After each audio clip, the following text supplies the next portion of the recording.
A lot of people want to know what exactly makes a good martial arts instructor. If you're a member of one school and you meet someone else attending another, they might very well try to put their instructor on a pedestal and belittle the instructor that you visit. So how do you suss out what actually makes a good instructor versus a bad one?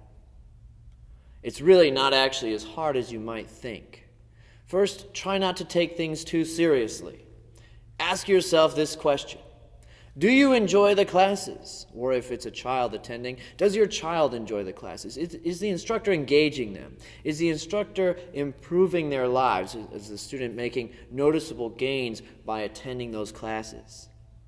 If the answer is yes, then the instructor has been very good for that particular student.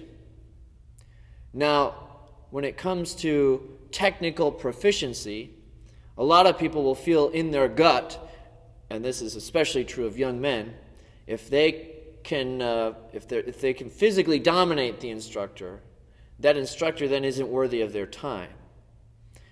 And this rules out a whole bunch of people who might in fact be very good instructors. For example, if you're genetically just less physically dominating, you have to work a lot harder to get to the top of a martial arts sport, a combat sport. You have to learn all of the strategies.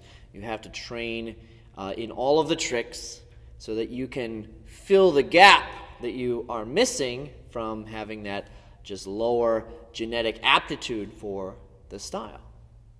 Now, which person do you think would likely make a better instructor? The person who had to really work at getting to the top, who had to learn all of the strategies, or the person who's very gifted at the sport or style and just shoots right up to the top?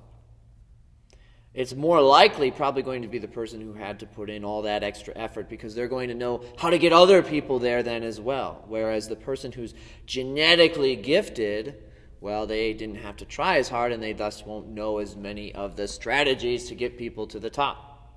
So someone's own technical proficiency, their ability to physically dominate others, that really doesn't have any telling in how good of an instructor they are.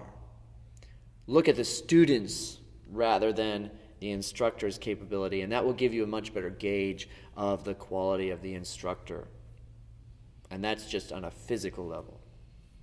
Now, if you're not interested in competitive fighting, then really you don't need an instructor who even is giving you great technical proficiency. The big thing is, are you having a good time? Are you getting good exercise? Are you just feeling like you're part of a good community? Those things provide a lot of value to people.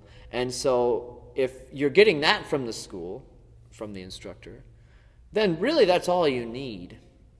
Now, you'll find a whole bunch of opinions on the internet about what makes a good instructor, but I have just a couple in my criteria that you can apply broadly, and the rest is going to depend very specifically on the student's goals.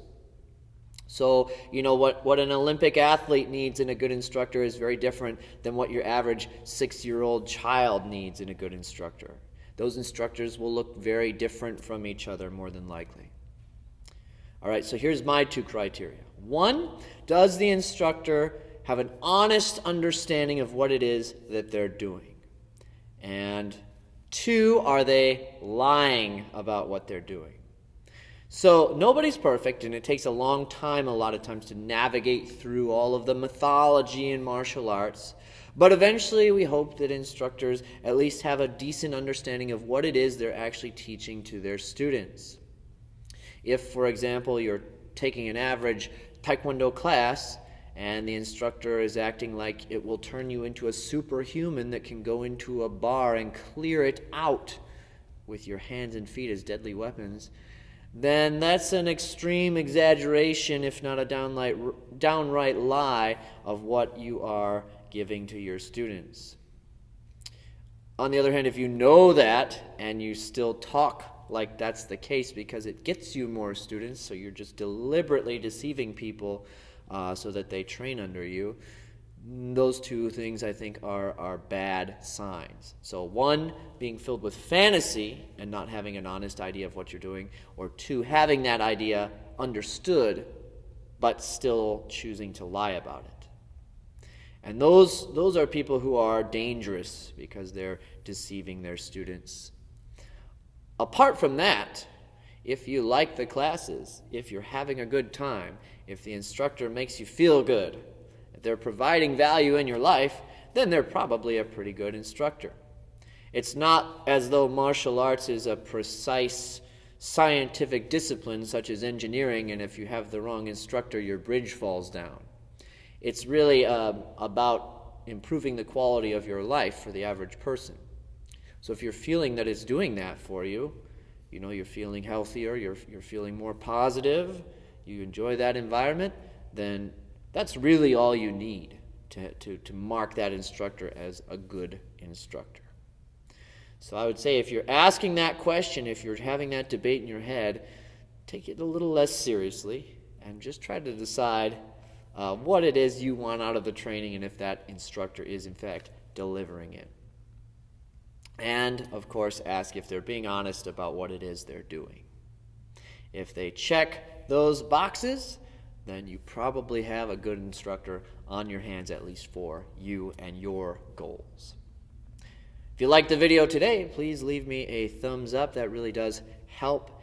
And I would love to discuss things in the comments and for you guys to suggest topics for me, and that will help me keep making more and more of these videos. I love doing it every week. So if you have questions, feel free to shoot them my way, and I'd love to talk about those so I can deliver some value to you. Hope you have a great rest of your day.